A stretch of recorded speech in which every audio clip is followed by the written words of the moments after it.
Olá, gente amiga que acompanha sempre Carlos Joás TV Vaqueira.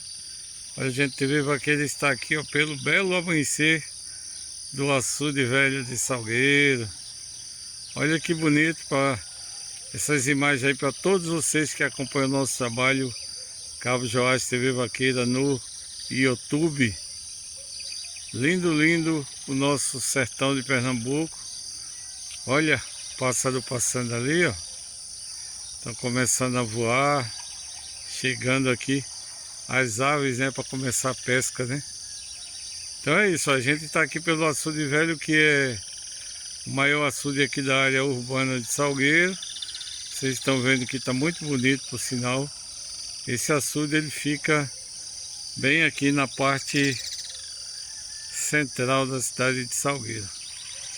As casas ali, ó. Ó, as casas ficam bem aqui do lado. Aqui é a parte central, né, da cidade de Salgueiro, Pernambuco. E a TV Vaqueira veio bem cedinho para poder fazer essas imagens para todos vocês. Espero que vocês estejam gostando, vendo o belo amanhecer sertanejo no açude velho. Tá bom?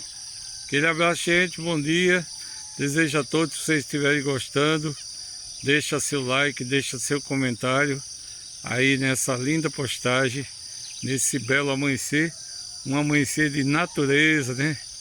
De muita beleza aqui no nosso sertão. Olha que lindo! Maravilhoso amanhecer em Salgueiro, Pernambuco. Tchau, gente!